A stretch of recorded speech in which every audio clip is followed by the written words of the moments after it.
Hi, I'm Reverend Jake Zabel, and welcome to Children's Bible Stories.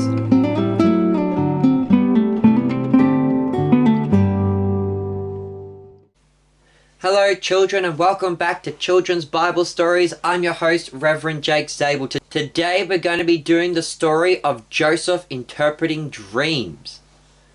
So, after Joseph had been sold into slavery, he had worked in the house of Potiphar before Potiphar's wife had accused Joseph of trying to seduce her, and so Joseph was thrown into prison.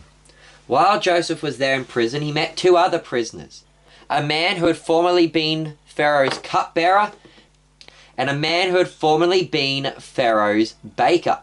And each of them had a dream, and they told it to Joseph. And so the cupbearer, he had a dream that there was this grapevine with 3 branches on it, and that it had on it bunches of ripe grapes. And that he took the grapes and he squeezed them into wine and put them in Pharaoh's cup. The baker had a dream that he was carrying on his head 3 baskets of bread, and that the birds came and ate all the bread out of the baskets. And so Joseph told them what these dreams meant. To the cupbearer he said, "What this means is that in 3 days' time, the Pharaoh is going to forgive you and going to make you his cupbearer again, and you'll serve him drinks again." So the cupbearer was very happy. As for the baker, Joseph said, "This means that in 3 days' time, Pharaoh is going to take you and he's going to kill you, and your body's going to be eaten up by the birds." And so the baker was pretty sad. And it came to happen just as Joseph had said. The baker was put to death. But for the cupbearer, he was taken and he was reinstated as the cupbearer for Pharaoh. Now Joseph had asked the cupbearer to do Joseph one thing, and that was to remember him when he went and worked for Pharaoh and see if he could get Joseph out of prison. And the cupbearer promised that he would, but when he got back to the palace and started working for Pharaoh again, he forgot all about Joseph. Oh no. And so Joseph had to stay in prison for a little longer. Now as for Pharaoh, he started having his own dreams. Now Pharaoh began to have his own dreams, and one of the dreams he had is that he was standing by the Nile River, and there was 7 big, fat, healthy cows standing there by the Nile, eating their grass, mooing, and just having a good time being happy. And then, out of the water, came 7 really skinny, ugly cows. And those 7 cows came out and they started to eat the fat cows. And so the 7 skinny cows came and they ate up the 7 fat cows.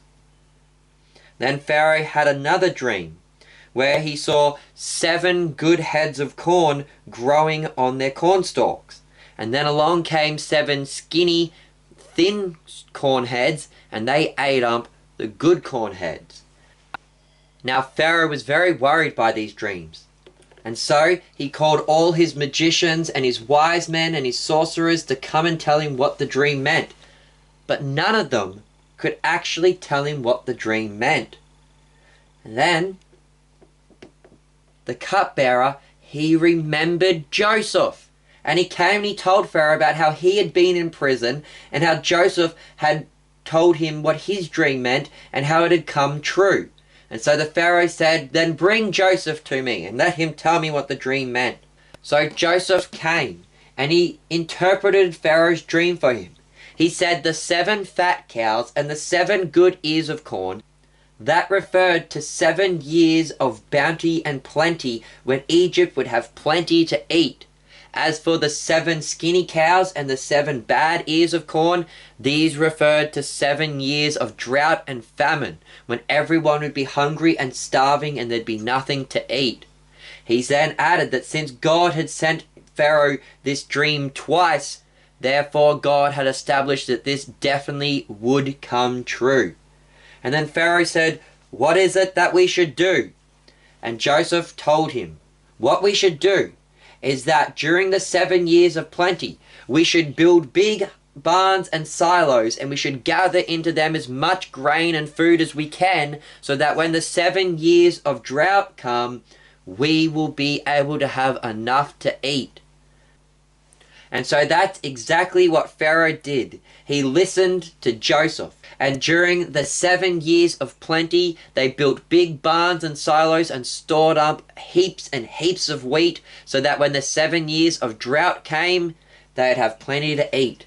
And because of Joseph's wisdom regarding what they were to do, he was appointed the new Prime Minister of Egypt, second only to the Pharaoh.